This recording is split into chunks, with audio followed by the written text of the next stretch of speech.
Good morning dear students.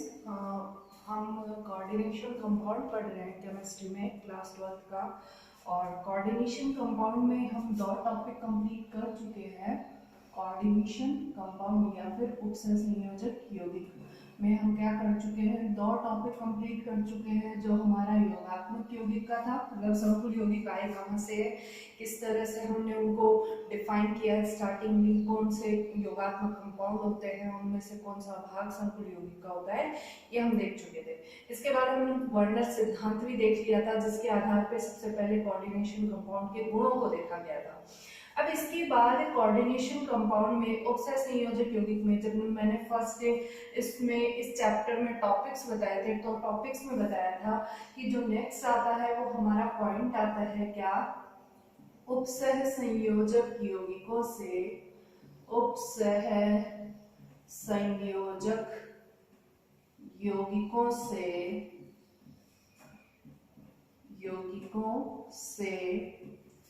संबंधित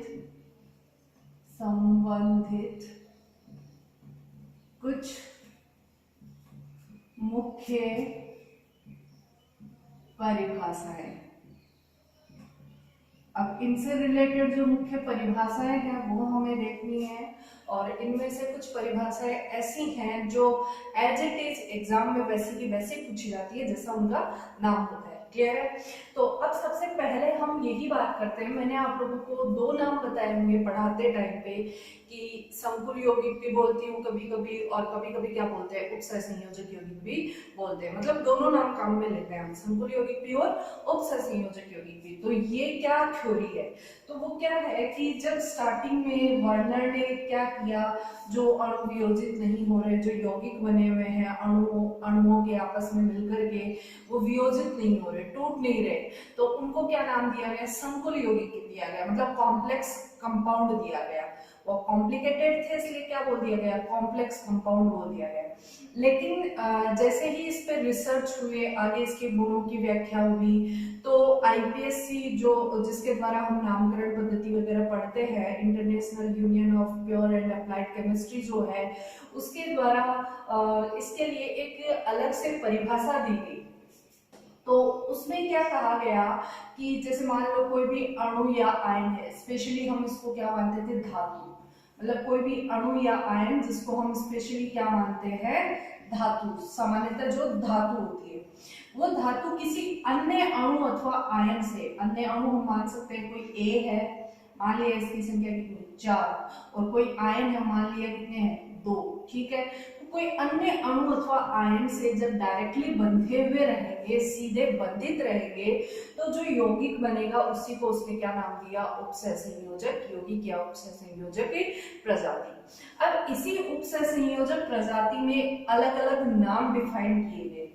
कैसे, जैसे ये हमने धातु जिसको बोला है, जो अणु अथवा आयन है, जो किसी अन्य अणु अथवा आयन से बंधित है, उसको नाम दिया गया केंद्रीय धातु परमाणु। क्या नाम दिया गया, केंद्रीय धातु परमाणु। हमें सबसे पहले इसी की डेफिनेशन देखनी है, इसकी केंद्रीय धातु परमाणु की, जो हमने एम लिखा है। क्लियर?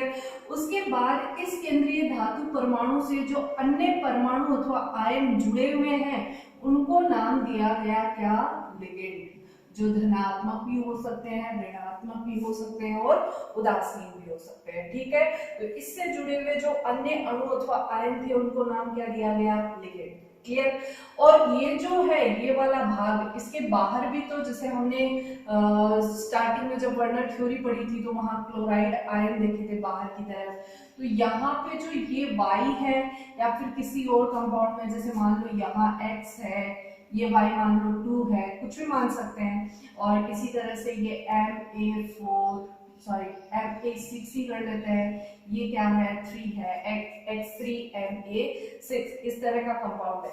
तो ये जो होंगे वो कहलाते हैं प्रति आयन, काउंटर आयन, जो बाहर रहते हैं, जो कोऑर्डिनेशन एंटिटी के बाहर रहते हैं वो क्या कहलाते हैं, प्रति आयन। अब कोऑर्डिनेशन एंटिटी क्या है, ये जो है, ये वाली वो कहलाती है समन्वय सत्ता, कोऑर्डिनेशन एंटिटी, जिसको हम स्क्वायर ब्रैकेट में लिखते हैं, उसको क्या बोलते हैं, समन्वय सत्ता, समन्वय सत्ता।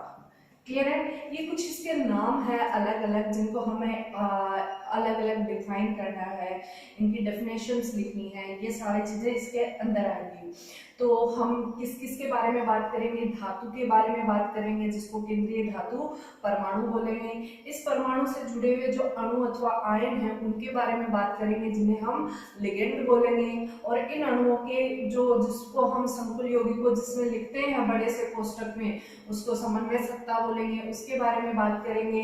और ये जो X3 Y2 हमने लिखे हैं कोऑर्डिनेशन एंटिटी के बाहर बड़े से कोष्टक के बाहर, उसको हम क्या बोलेंगे, प्रति आयन, इनके बारे में बात करेंगे। तो क्लियर है, ये सारी चीजें हमें इसमें देखनी है। साथ ही यहाँ पे कुछ और भी चीजें निकलती हैं जैसे समन्वय संख्या है, आपका इफेक्टिव EAN है, इफेक्टिव एटॉमिक नंबर है, और इसी के साथ जैसे समन्वय संख्या के अलावा ऑक्सीकरण अवस्था है, टिलेटिक लिगेंड है, उभयतंतुक लिगेंड है, होमोलैप्टिक, हेट्रोलैप्टिक यौगिक है, ये सारी चीजें इन्हीं के अंदर इंक्लूड होंगी जिनकी डेफिनेशंस हमें इसके अंदर पढ़नी है। अब हम एक एक डेफिनेशंस की क्लियरली बात कर लेते हैं। आप लोगों को थोड़ा बहुत समझ में आ गया होगा कि कौन सी चीज कहाँ प्रेजेंट है। धातु, ठीक है, जिसको केंद्रीय धातु परमाणु कहा जा रहा है, इससे जुड़े हुए लिगेंड, ठीक है, और लिगेंड के बाहर जो बड़ा सा कोष्टक समन्वय सत्ता, और समन्वय सत्ता के बाहर जो भी X3 Y2 जो भी लिखा हुआ है वो क्या है, प्रति आयन। क्लियर। अब हम इससे सबसे पहले इसकी परिभाषाओं में सबसे पहली परिभाषा देखते हैं संकुल यौगिक या उपसंयोजक यौगिक की। सबसे पहले हमारी जो डेफिनेशन आती है वो आती है संकुल यौगिक, जिसको इंग्लिश में बोलते हैं कॉम्प्लेक्स कंपाउंड, कॉम्प्लेक्स कंपाउंड, या फिर हम इसको क्या बोलते हैं, उपसह संयोजक यौगिक, उपसह संयोजक यौगिक, कोऑर्डिनेशन कंपाउंड। ठीक है, कोऑर्डिनेशन कंपाउंड हमने ऊपर लिख रखा है, ये है। तो मैंने क्या बोला, प्रारंभ में जब वर्ण सिद्धांत पूरी तरह से क्लासिफाइड नहीं हुआ था, उससे पहले जब हम द्विक्लवण और संकुल यौगिक को, दो अलग अलग योगात्मक यौगिकों के दो जब प्रकार बता रहे थे, तब उन यौगिकों को वियोजित नहीं होने वाले यौगिकों को प्रारंभ में क्या कहा गया, संकुल यौगिक कहा गया। उसके बाद जैसे ही ये डिफाइन हुए, डिफाइन होने के बाद इसकी डेफिनेशन डायरेक्टली ये बनी कि उपसह संयोजक प्रजाति वह अणु अथवा आयन है जो दूसरे अणु अथवा आयनों से सीधे बंधित रहते हैं। वो अणु अथवा आयन है जो दूसरे अणु अथवा आयनों से सीधे बंधित रहते हैं, उसी को हम क्या बोलते हैं, उपसह संयोजक यौगिक या उपसह संयोजक प्रजाति। तो इसको मैं लिख देती हूँ वापस एक बार, हम रिपीट कर लेंगे इसको। प्रारंभ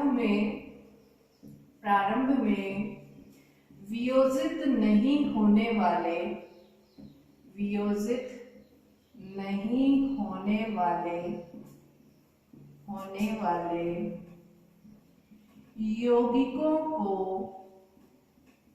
यौगिकों को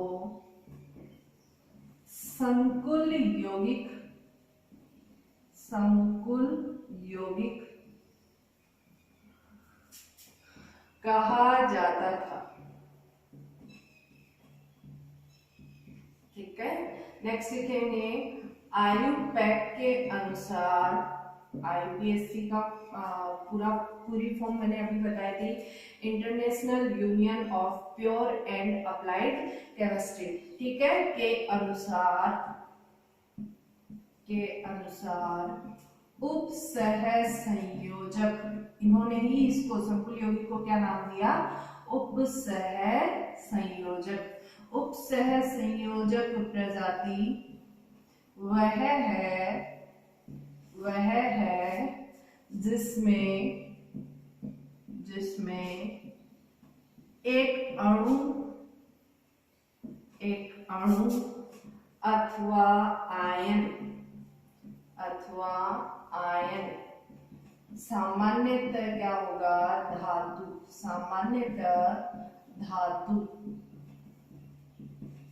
अन्य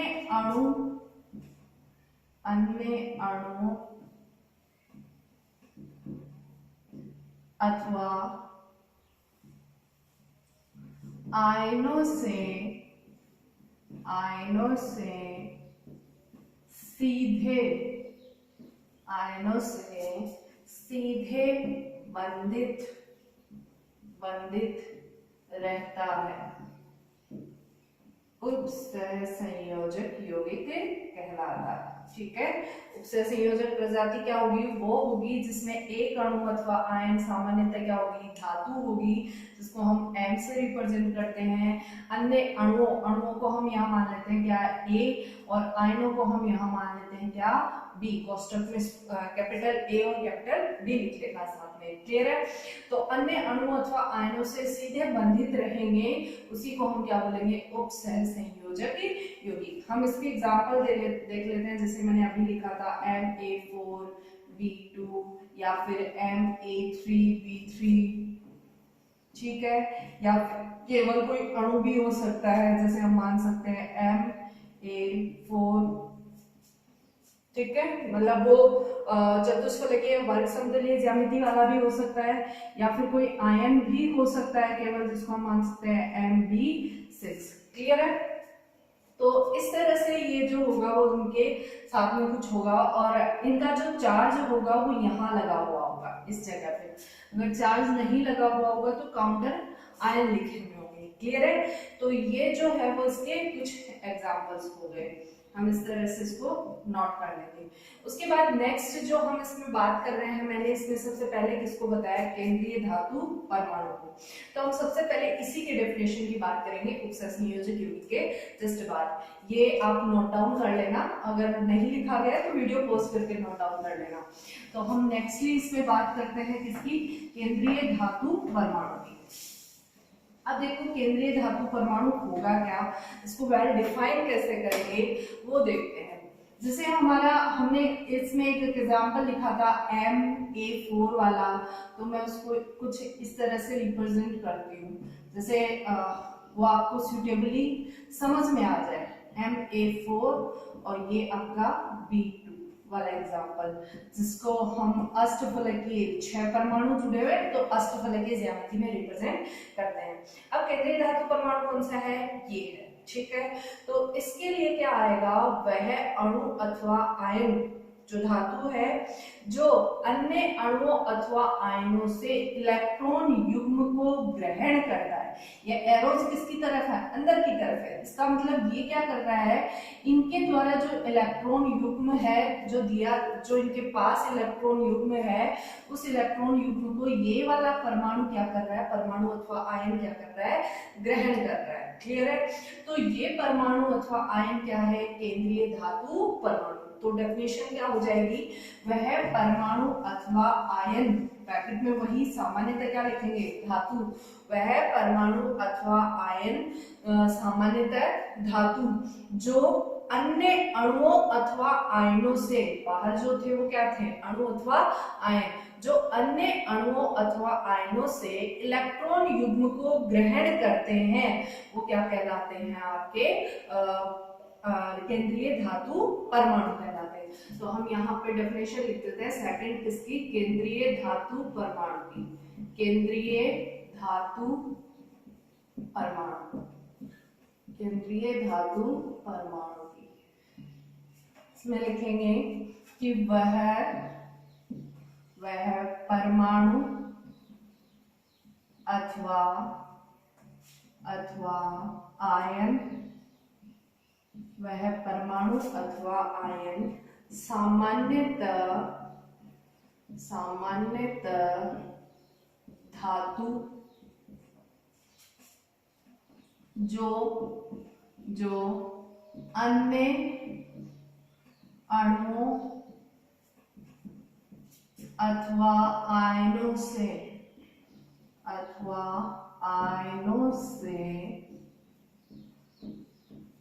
इलेक्ट्रॉन युग्म, सॉरी इसको इस तरह से मत लिखना ना रूप में, ई माइनस करके मत लिखना, कंप्लीट लिखना। इलेक्ट्रॉन युग्म ग्रहण करते हैं केंद्रीय धातु परमाणु, केंद्रीय धातु परमाणु कहलाते हैं, केंद्रीय धातु परमाणु कहलाते हैं। क्लियर है? और यहाँ हम एक लाइन इसके लिए डायरेक्टली लिख सकते हैं, इलेक्ट्रॉन युग्म ग्रहण कर रहे हैं मतलब क्या कहलाएंगे, इलेक्ट्रॉन ग्रहण कहलाएंगे। तो हम लिख सकते हैं CMA, इसको शॉर्ट में CMA भी बोलते हैं, यहाँ लिख लेना ब्रैकेट में CMA। तो क्या है, सेंट्रल मेटल एटम। C का मतलब सेंट्रल केंद्रीय, M का मतलब मेटल धातु, A का मतलब एटम। तो जो CMA है वो इलेक्ट्रॉन ग्राही कहलाता है, ग्राही कहलाता है। और जो इलेक्ट्रॉन ग्रहण करते हैं वो क्या होते हैं, लुईस अम्ल होते हैं। तो यह क्या होता है, लुईस अम्ल होता है।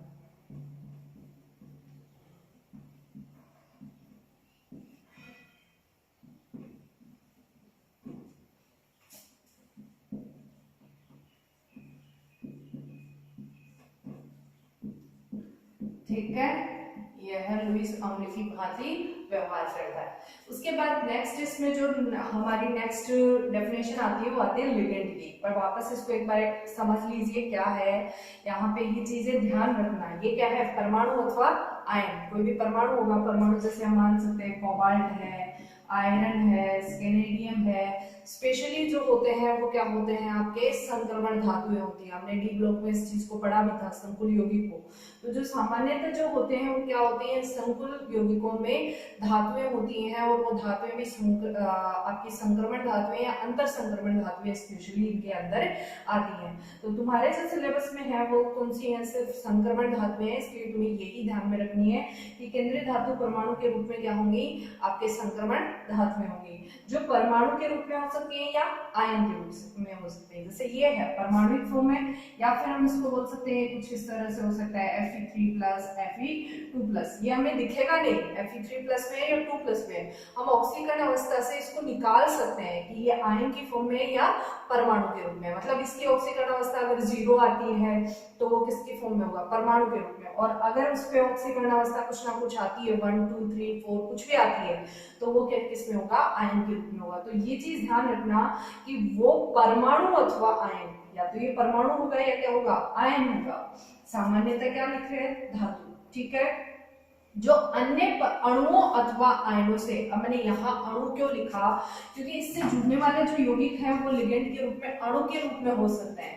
जैसे हम बोल सकते हैं पिरिडीन हो सकता है, ये वाला जिसमें N इस तरह से जुड़ा हुआ रहता है, ये पिरिडीन का फॉर्मूला है। ठीक है, इसी तरह से पिरिडीन के अलावा अमोनिया हो सकती है, NH3 हो सकता है, और जल हो सकता है, H2O हो सकता है। तो क्या है, अणु है। ठीक है, तो अणु अपने इलेक्ट्रॉन क्या कर सकते हैं, इनको दान दे सकते हैं। या कोई आयन हो सकता है, आयन कैसे, जैसे H- हो सकता है, Cl- हो सकता है, ये आयन हो सकते हैं। ये क्या करेंगे, इलेक्ट्रॉन युग्म को दान करेंगे और इनके द्वारा क्या किया जाएगा, उस इलेक्ट्रॉन युग्म को ग्रहण किया जाएगा इस परमाणु अथवा आयन के द्वारा।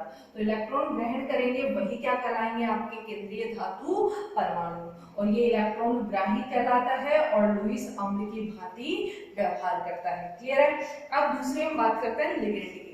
ये क्लियर हो गया होगा, तो हम थर्ड पॉइंट पे पहुंचते हैं। हमारा थर्ड पॉइंट क्या है, लिगेंड। इसको नोट डाउन कर लेना। नेक्स्ट हम बात करते हैं किसकी, लिगेंड की। लिगेंड, अब देखो लिगेंड क्या होगा, हमने जब स्टार्टिंग में मैंने कोऑर्डिनेशन एंटिटी बनाई थी तो जो A और B लिखा था उनको हम क्या लिख रहे थे, आपके लिगेंड लिख रहे थे। मतलब यहाँ डेफिनेशन में क्या आएगा, वह अणु अथवा आयन। वहां परमाणु अथवा आयन थे केंद्रीय धातु परमाणु में, और यहाँ क्या आएंगे, अणु अथवा आयन। वह अणु अथवा आयन जो क्या करते हैं, इलेक्ट्रॉन युग्म का दान करते हैं। किसको, परमाणु अथवा आयन को। मतलब उसके जस्ट अपोजिट डेफिनेशन हो जाएगी। क्या होगी, पहले मैं लिख देती हूँ, उसके बाद वापस एक्सप्लेन कर देते हैं। वह अणु अथवा आयन, यहाँ मैं ए और बी से रिप्रेजेंट कर रही हूँ वापस, वह अणु अथवा आयन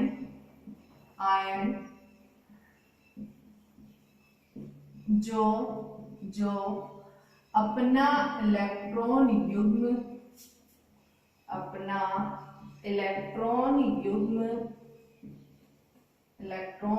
युग्म अन्य, यहां आप क्या लिखेंगे, परमाणु अथवा आयन को, परमाणु अथवा आयन को दान करते हैं, वो ग्रहण करते हैं और ये क्या करते हैं, दान करते हैं, लिगेंड कहलाते हैं। ठीक है, यहाँ एक चीज और नोट करने वाली है, आवेश के आधार पर लिगेंड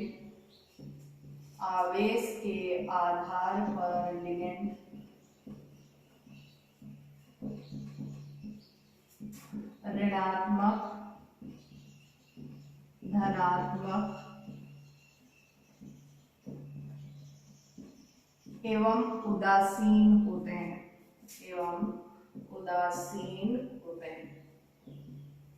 आवेश के आधार पर लिगेंड कैसे होते हैं, ऋणात्मक होते हैं, धनात्मक होते हैं और उदासीन होते हैं। अब देखो यहाँ क्या है, डेफिनेशन डिफरेंट है, वहां परमाणु अथवा आयन थे जो इलेक्ट्रॉन युग्म ग्रहण कर रहे थे, यहाँ अणु अथवा आयन है जो इलेक्ट्रॉन युग्म दान कर रहे हैं। मैंने ये अभी बनाया था, इसमें देखो ये हमने ए लिखा था इस तरह से, तो ये ए है, ये एरो किस तरफ जा रहा है, एम की तरफ जा रहा है, मतलब इसके पास जो इलेक्ट्रॉन युग्म है वो इसने दिया है, तो देने वाला कौन है, लिगेंड, और लेने वाला कौन है, केंद्रीय धातु परमाणु। हमें इंपॉर्टेंटली यही याद रखना है, देने वाला कौन है, लिगेंड, और लेने वाला कौन है, केंद्रीय धातु परमाणु। और डेफिनेशन तुम लोगों को ऐसे कैसे याद रखनी है। अब ये जो लिगेंड है वो आवेश के आधार पे माइनस वाले, प्लस वाले या जीरो, उदासीन मतलब ना उन पे प्लस चार्ज है ना उन पे माइनस चार्ज है, न्यूट्रल है, ऐसे हो सकते हैं। अब इसके अलावा ये जो दान करते हैं वो साइड्स अलग अलग होती हैं, मतलब जो दान की हम बोल सकते हैं, जैसे हम बोले कि ये एक हमारा ए है, ठीक है, इस ए पर कुछ ऐसा है कि ये क्या कर रहा है, इलेक्ट्रॉन युग्म को दे रहा है, ये मान लिया इस पे इलेक्ट्रॉन युग्म है तो ये एक तरफ से इलेक्ट्रॉन युग्म दे रहा है। अगर यहाँ पे ये किसी और ए से जुड़ा हुआ है मान लिया, ठीक है, और इस पे भी क्या है, इलेक्ट्रॉन युग्म है, तो ये यहाँ से तो देगा ही देगा, इस साइड से भी क्या देगा, इलेक्ट्रॉन युग्म देगा। क्लियर है, तो इन साइड्स के आधार पे जो लिगेंड होते हैं वो डिफरेंट टाइप के होते हैं और उनका नाम होता है एक दंतुक, द्विदंतुक, त्रिदंतुक, या फिर जैसे जैसे हम बढ़ते जाते हैं त्रिदंतुक के बाद तो उनको एक साथ में क्या बोल देते हैं, बहुदंतुक।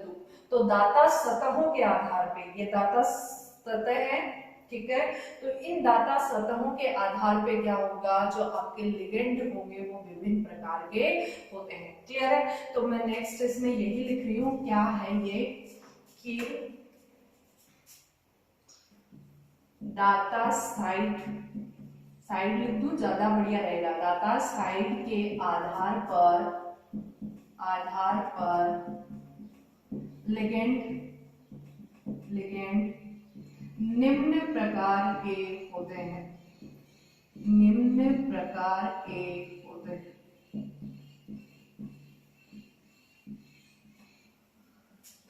जिनमें पहला आता है एक दंतुक या फिर यूनिडेंटिक लिगेंड, एक दंतुक लिगेंड। ठीक है, इसकी डेफिनेशन वैसे कुछ नहीं है, बस एग्जांपल्स की फॉर्म में आपको कुछ एग्जांपल्स ध्यान में रखने हैं। इनके नाम तो हम जब आईपीएससी नामकरण पढ़ेंगे तब देख लेंगे, बट अभी ये देख लो कि कौन कौन से एक दंतुक लिगेंड हो सकते हैं। जैसे हो सकता है H-, इसमें हम ऋणात्मक, धनात्मक और उदासीन को भी डिफाइन कर सकते हैं। तो मैं इस एक दंतुक में सबसे पहले ऋणात्मक को ही लिख देती हूँ, ऋणात्मक एक दंतुक लिगेंड, ऋणात्मक एक दंतुक लिगेंड। क्लियर। अब तुम लोगों को याद रह जाए इसके लिए तुम लोग यहाँ पे ब्रैकेट में ये लिख सकते हो, जब एक ही साइड से इलेक्ट्रॉन युग्म दान किया जाए। यहाँ इसके जस्ट बाद ये लिख सकते हो, जब एक ही साइड से इलेक्ट्रॉन युग्म दान किया जाए। ठीक है, अब ये एक ही साइड से दान करने वाले ऋणात्मक में हम देखें तो हम बोल सकते हैं x माइनस। x का मतलब क्या है, फ्लोरीन, क्लोरीन, ब्रोमीन और आयोडीन, इनमें से कोई भी हो सकता है। इन सब पे चार्ज क्या होगा, -1। तो माइनस, इस माइनस की वजह से माइनस में कितने इलेक्ट्रॉन होते हैं, 2, मतलब 2 इलेक्ट्रॉन है। तो ये पूरा का पूरा क्या है, एक इलेक्ट्रॉन युग्म का पेयर है, एक युग्म है इलेक्ट्रॉनों का। तो इस पेयर के इलेक्ट्रॉन किसको दान किए जाएंगे, केंद्रीय धातु परमाणु को। और एक ही साइड से दिया जा रहा है, एक ही इलेक्ट्रॉन युग्म है, तो वो क्या हो गया, एक दंतुक लिगेंड हो गया। इसी तरह से हम बोल सकते हैं H माइनस है, OH माइनस है, Cn माइनस है, Nc माइनस है। ठीक है, इसी तरह से हम इसमें बोल सकते हैं Cn हो गया, Nc हो गया, SCN माइनस है, थायोसाइनाइटो जिसको हम बोलते हैं, SCN माइनस है, NCS माइनस है। ये इसके कुछ कॉमन से एग्जाम्पल है जिनपे सिर्फ -1 क्या है, चार्ज है, और जो क्या कहलाते हैं, एक दंतुक लिगेंड कहलाते हैं। अब लिगेंड में हम दूसरी बात करते हैं, दूसरा दाता साइड के आधार पे जो लिगेंड होगा उसमें हम एक दंतुक लिगेंड में दूसरा लिगेंड कौन सा हो सकता है, आपका उदासीन लिगेंड हो सकता है। ठीक है, तो हम सेकेंडली इसमें बात करते हैं किसकी, इसको पॉइंट A डाल देना और इसको क्या डाल देना, B। तो इस B पॉइंट में हम बात करेंगे उदासीन एक दंतुक लिगेंड की। यहाँ पर भी दाता साइड क्या होगी, एक ही होगी, लेकिन लिगेंड पे क्या नहीं होगा, कोई चार्ज नहीं होगा, आवेश नहीं होगा। तो ऐसे हम माने तो जैसे बोल सकते हैं H2O है, ऑक्सीजन पे क्या होते हैं, लोन पेयर होते हैं, एकाकी इलेक्ट्रॉन युग्म होते हैं, और इसी एकाकी इलेक्ट्रॉन युग्म का क्या किया जाता है, दान किया जाता है केंद्रीय धातु परमाणु को। इसी तरह से हम बोल सकते हैं NH3 है। ठीक है, इसी तरह से हम बोल सकते हैं pyridine है, जिसको मैंने अभी अभी इस तरह से रिप्रेजेंट किया था आपके सामने, ये है pyridine की संरचना। तो इसमें देखो ये जो नाइट्रोजन है उस पे क्या होंगे, लॉन पेयर होंगे, और ये लॉन पेयर क्या किए जाएंगे, इनका इलेक्ट्रॉन युग्म क्या किया जाएगा, दान किया जाएगा। इस पे कोई चार्ज नहीं है, मतलब ये कैसा है, उदासीन है, और एक ही तरफ इलेक्ट्रॉन युग्म है, मतलब ये कैसा है, एक दंतुक लिगेंड है। ठीक है, इसी तरह से pyridine के अलावा हम बोल सकते हैं अल्कोहल है, ईथर है, मतलब जिनके पास भी हमारा क्या आ रहा है, ऑक्सीजन आ रहा है, ROR है। ठीक है, इसी तरह हम इसमें और भी बहुत सारे एग्जांपल ले सकते हैं, जैसे R2CO है जिसको हम कीटोन बोलते हैं, RCHO है जिसको हम एल्डिहाइड बोलते हैं। इस तरह के जो यौगिक होंगे वो किसके अंदर आ जाएंगे, आपके उदासीन एक दंतुक लिगेंड में। क्लियर, उसके बाद सी पार्ट हम इसका बोल सकते हैं, इसमें कौन सा आएगा, धनात्मक एक दंतुक लिगेंड का, धनात्मक एक दंतुक लिगेंड। धनात्मक एक दंतुक लिगेंड में भी दाता साइड कितनी होगी, एक ही होगी, और उसी एक ही साइड से क्या किया जाएगा, इलेक्ट्रॉन युग्म को दान किया जाएगा। इसके कुछ ही एग्जांपल्स हैं जो तुम्हें ध्यान में रखते हैं, जैसे नाइट्रोसोनियम आयन है, NO+ है। अगर केवल NO होता तो किस में आ जाता, उदासीन एक दंतुक लिगेंड में आ जाता, लेकिन ये NO+ नाइट्रोसोनियम आयन है, मतलब एक धनावेश है, तो कौन सा होगा, धनात्मक एक दंतुक लिगेंड होगा।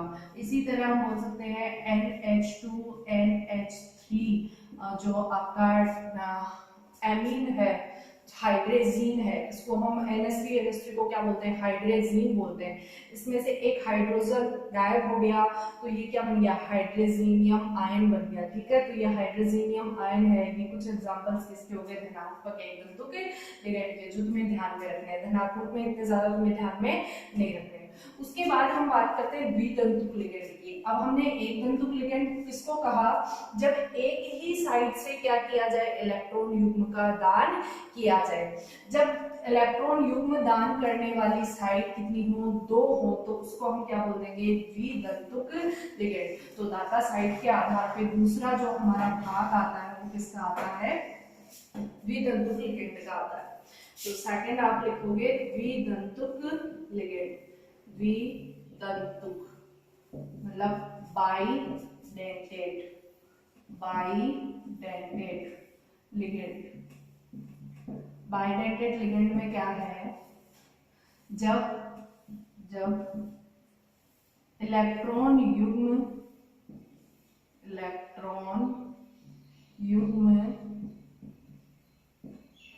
दो स्थानों से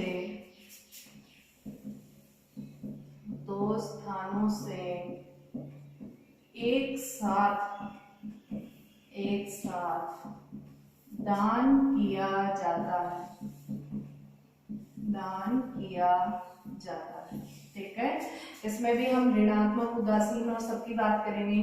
तो सबसे पहले मैं ऐसे एग्जांपल ले लेती हूँ जिसमें दोनों कैसे हो, दोनों ऋणात्मक, दोनों साइड कैसी हो, जहां से इलेक्ट्रॉन युग्म दान हो रहे हैं ऋणात्मक। तो दोनों ऋणात्मक है, उनमें एग्जांपल हम ले सकते हैं ऑक्सलेट का। मैं यहाँ एग्जांपल के नाम साथ में लिख रही हूँ, ऑक्सलेट। और ऑक्सलेट का फॉर्मूला होता है C2O42 माइनस। अब देखो क्या है इस फॉर्मूले में, ये जो होगा वो कुछ इस तरह से होगा, COO माइनस। इसको हम इस तरह से भी लिख सकते हैं, डबल बॉन्ड पे double bond O, C double bond O, और ये O पे क्या माइनस। इस ऑक्सीजन पे भी माइनस है, इस ऑक्सीजन पे भी माइनस है। तो ये क्या करेगा, ये भी जो भी हमारी धातु है उसको इलेक्ट्रॉन युग्म, यहाँ पे भी एक इलेक्ट्रॉन युग्म है, इसको दान करेगा, और यहाँ पे भी एक इलेक्ट्रॉन युग्म है तो इसको भी क्या करेगा, दान करेगा। मतलब दो स्थानों से क्या कर रहा है, एक साथ में इलेक्ट्रॉन युग्म का दान कर रहा है। तो उसी को हम क्या बोलेंगे, द्विदंतुक लिगेंड। क्लियर। इसी तरह से हम ऑक्सलेट के अलावा लिख सकते हैं कार्बोनेट, और कार्बोनेट में है CO3 माइनस, वापस दो ऑक्सीजन पे क्या है, माइनस चार्ज। इसी तरह हम बोल सकते हैं सल्फेट, ठीक है, मतलब SO4 माइनस चार्ज। ये किसके एग्जाम्पल हैं, कुछ दोनों ऋणात्मक वालों के। अब हम ऐसा ले सकते हैं जिसमें एक ऋणात्मक हो और एक कैसा हो, उदासीन हो। तो उसका एक एग्जाम्पल लेते हैं, एक ऋणात्मक और एक उदासीन वाला। तो ये हमारा A पार्ट था, B पार्ट किसका है, एक ऋणात्मक और एक उदासीन। मैं ज्यादा एग्जांपल नहीं करवा रही हूँ, जो एग्जांपल तुम्हें मेनली काम में आने वाले हैं सिर्फ वही लिख रही हूँ, एक ऋणात्मक और एक उदासीन का। तो इसमें जो होगा वो होगा ग्लाइसोनेट का एग्जांपल, NH2CH2COO माइनस। इसमें क्या होगा, ये NH2 जो है उस पे क्या है, लोन पेयर, तो यहाँ से भी इलेक्ट्रॉन युग्म दान करेगा, और ग्लाइसोनेट में ये COO पे क्या है, माइनस चार्ज, तो ये माइनस से भी क्या करेगा, इलेक्ट्रॉन युग्म दान करेगा। और इसको जनरली हम ZLY फॉर्म में लिखते हैं, ग्लाइसोनेट को। क्लियर है। तो ये हो गया किसका एग्जांपल, एक ऋणात्मक और एक उदासीन का। इसी तरह से हम थर्ड एग्जांपल लिख सकते हैं किसके, दोनों उदासीन के। जब दोनों के दोनों कैसे हो, उदासीन हो, दोनों उदासीन हैं, उनमें हम बोल सकते हैं एग्जांपल हमारा हो सकता है एथेन 1,2 डाइएमीन, ये हमारा एग्जांपल हो सकता है। देखो एथेन 1,2 डाइएमीन है क्या, ये CH2 एथेन हो गया, 1 और 2 पोजीशन पे क्या है, एमीन है, ये NH2 हो गया, और ये इधर भी क्या हो गया, NH2। तो इस नाइट्रोजन पे भी क्या है, लोन पेयर, और इस नाइट्रोजन पे भी क्या है, लोन पेयर, एकाकी इलेक्ट्रॉन युग्म। तो ये यहाँ से भी इलेक्ट्रॉन युग्म का दान करेगा, और यहाँ से भी क्या करेगा, इलेक्ट्रॉन युग्म का दान करेगा। दोनों जगह से एक साथ में क्या करेगा, इलेक्ट्रॉन युग्म दान करेगा। तो ये कौन से हो गए, दोनों उदासीन वाले एग्जाम्पल हो गए किसके, द्विदंतुक लिगेंड के। क्लियर। ये द्विदंतुक लिगेंड में हो गया जो तुम्हें ध्यान में रखना है, या फिर हम इसमें प्रोपेन को भी ध्यान में रख सकते हैं। ऐसा ही कंपाउंड बनेगा प्रोपेन 1,3 डाइएमीन का, 1,3 मतलब आपके प्रोपेन 3 कार्बन आ जाएंगे और तीनों कार्बन पे दोनों तरफ क्या लगी हुई होंगी, एमीन लगी हुई है, NH2 लगी हुई होगी। तो वो एग्जांपल भी किसका आ जाएगा, दोनों उदासीन का। इसी तरह से हम नेक्स्ट जो लेते हैं, थर्ड हमारा जो पॉइंट आता है वो किसका आता है, त्रिदंतुक लिगेंड का आता है। अब जैसे जैसे हम आगे बढ़ते जाएंगे हमारे एग्जांपल्स कम होते जाएंगे। तो जो थर्ड पार्ट आता है हमारा वो किसका आता है, त्रिदंतुक लिगेंड का। और त्रिदंतुक लिगेंड में हम बोल सकते हैं कि ऐसे परमाणु अथवा अणु, ऐसे जनरली अणु होंगे, ऐसे अणु होंगे जिनमें इलेक्ट्रॉन युग्म एक साथ में 3 जगह से क्या किया जाए, दान किया जाए। तो हम इसको बोल सकते हैं ऐसे अणु अथवा आयन जिसमें एक साथ 3 स्थानों से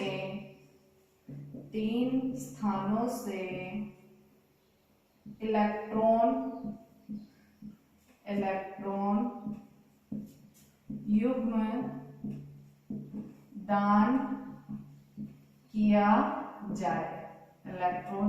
दान किया जाए, जैसे एथिलीन ट्राइएमीन। एथिलीन है मतलब जो दो CH2 के इस तरह से कंपाउंड है, CH2CH2CH2CH2, और ये किसी जो कंपाउंड आगे लिखा हुआ है उससे कॉमनली कनेक्टेड है। कॉमनली मतलब यहाँ क्या होगी, एक NH होगी, ठीक है, एमीन होगी, और यहाँ पर भी एक एमीन होगी और यहाँ पर भी एक एमीन होगी, ठीक है। तो इस तरह से यहाँ पे नाइट्रोजन कितनी है, 3 है, और तीनों नाइट्रोजन पे क्या प्रेजेंट है, लॉन पेयर प्रेजेंट है। तो ये किसका फॉर्मूला है, एथिलीन। ये जो एथीन था वो किसी एक ही कंपाउंड से डायरेक्टली कनेक्टेड रहता है, मतलब एक मिड में आ जाता है उनके, तो उसको हम क्या बोलते हैं, एथिलीन बोलते हैं। तो ये एथिलीन होगा वो 3 एमीन से इस तरह से जुड़ा हुआ रहेगा, जिनमें एक जो होगी वो हम बोल सकते हैं कब्रिस होगी, दोनों को कॉमनली जोड़े हुए रहेगी, वो क्या होगी, ट्राई एमीन। क्लियर जी। इस तरह से ये त्रिदंतुक लिगेंड हो गया, क्योंकि यहाँ पे दाता साइड कितनी है, 3 है, और 3 जगहों से ये क्या कर रहा है, इलेक्ट्रॉन युग्म का दान कर रहा है। अब उसके बाद जो नेक्स्ट हमारा एग्जांपल आता है वो आता है आपके बहुदंतुक लिगेंड का। हम उसको त्रिदंतुक को भी क्या बोल सकते हैं, बहुदंतुक लिगेंड बोल सकते हैं। तो लास्ट लिगेंड का जो हमारा पार्ट आता है वो किसका आता है, बहुदंतुक लिगेंड का। हम फोर्थ इसके बारे में बात करेंगे, बहुदंतुक लिगेंड।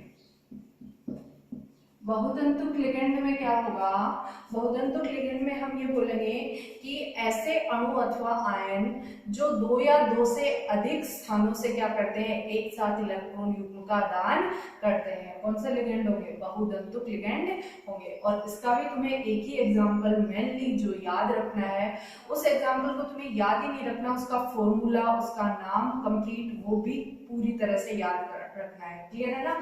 तो हम इसको लिखेंगे कि ऐसे अणु अथवा आयन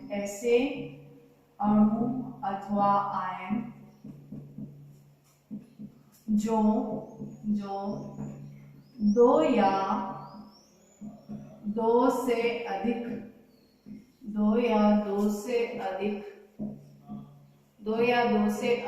स्थानों से एक साथ इलेक्ट्रॉन युग्म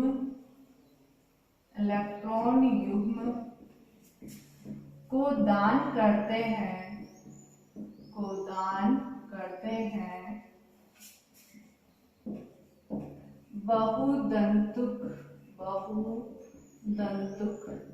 लिगेंड कहलाते हैं। बहुदंतुक लिगेंड कहलाते हैं। क्लियर है। अब इसमें हम एग्जांपल लिख लेते हैं और वो एग्जांपल तुम्हें याद रखना है, मैं याद भी करवाऊंगी अभी। देखो क्या है बहुदंतुक लिगेंड में, EDTA। क्लियर है? इसका पूरा नाम है ethylene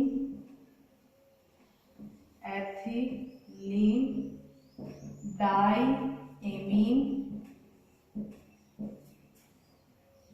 tetra acetate, ethylene diamine tetra acetate. Clear है? तो एथिलीन डाइएमीन टेट्रा एसीटेट में क्या है, ये जो ई है उसको हम एथिलीन को किस फॉर्म में लिखेंगे, CH2 की फॉर्म में लिखेंगे।